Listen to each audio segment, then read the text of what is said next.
دا د شموزو ډیډور کلی نواب خان دی چې د دواړو سترګو معذوري لري. نواب خان وایي د الیکټریشن په توګه د ډېرې مودې نه خپل روزګار کوم. نو دا الیکټریشن کار کوو، په دې کې مونږ د واشین مشینونه چې کوم دي دا سیټ کوو او روم کولري چې کوم دي دا سیټ کوو، پین سیټ کوو، داسې اکسري شو، جوسر شو او پریشر کوکر شو، ټارچ شو، داسې ټیپ ریکارډ شو یا ریډیو میډیو، داسې هر الیکټریشن سره چې تعلق ساتي دا کار مونږ کوو. نو الحمدلله د الله تعالی ډېر غټ احسان دی.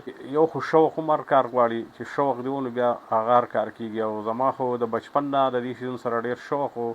مونږ چې کله ماشومان نو په دې ماشوموالي کې به ما داسې ایټمز تیار کړل چې هغې له به خلک تماشې له راتلل، وي د نن دا شی جوړ کړو دا شی. لکه هغه وخت کې په دومره جدیدیت نه و، خو بهرحال دا ټلیفون به مونږ جوړ کړو، هغې کې به هغه اواز به ډېر صفا راتلو، هغې کې به کار به ډېر ښکلی کوو. داسې به مونږ خپل پین جوړول موټر په ذریعه باندې به هغه چلېده. هغه وخت لکه داسې یو خلکو ته به ناشنا و، ځکه چې په هغه وخت کې دا شیونه نه و.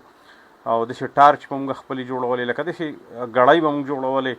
نو ډېر کارونه به مونږ په بچپن کې کول. 3 بچیان یې الله راکړي، ماشومان دي او نارینه اولاد نشته. اوس د الله نه به غواړو، تاسو به هم دعا کوئ چې دا ممکن کېدی شي، دا د الله تعالی د طرفه چې د الله مدد د سره وي، که نه بیا هر څه کېږي. او بل دا چې دا د لاسو په ذریعه مونږ هم دغه کوو.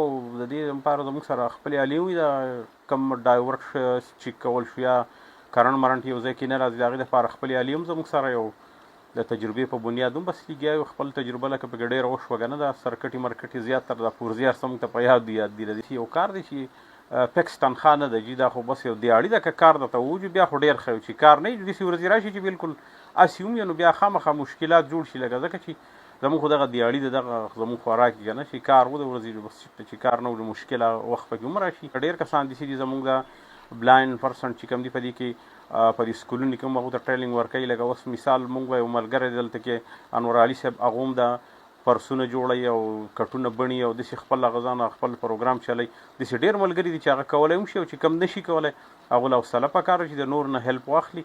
او که دا هم نه شي کولی نو بیا حکومتي واخله هم پکار دي. ټیک ته چې دا خلک څه کولی هم شي خو په ځان ډېر غټه سخته تېروي. حکومتي واخله هم پکار دي چې هغه د دې خلکو تپوس وکړي، راشي د دو هیلپ وکړي. ځکه چې دو خو خپل وخت ته کتلي نو هغه مجبوري وایي بده بلا ده، د مجبورۍ د وجې نه دو خپل محنت او دغه کوي او په ځان سخته تېروي. خو څه نه څه حکومتي واخله هم ولې زموږ په دې حکومت کې هم لکه کوټه شته، دو خو چې 2% او 5%، خو په حقیقت کې هېڅ هم نشته. کم بیت المال دی هغه هم د دې خلکو په دغه جوړ شوی دی، هغه هم د غټو خلکو بچو ته په سکالرشیپو کې په دې کې میلاویږي، د هغې نه د دې خلکو دپاره څه هیلپ څه دغه نشته. نو حکومتي واخله هم پکار دی چې خامخا څه نه څه هیلپ خو د دې خلکو وکړي، دوی له حوصله ورکړي، د دوی له څه سپورټ ورکړي. که څوک روزګار کولی شي هغو له فنډز ورکړي چې هغې خپل روزګار مخې ته بوځي. که څوک روزګار نه شي کولی نو هغو ته نور څه جاب ورکړي، چې ته پولیس ډپارټمنټ کې یا په بل څه کې. که دغه هم نه شي کولی څه ماهانه وظیفې دې ورته ورکړي نو دا خلک به شاته نه ځي. نو کم از کم په دې معاشره باندې به هم د دوی غټ احسان وي او د دوی به خوشحاله وي.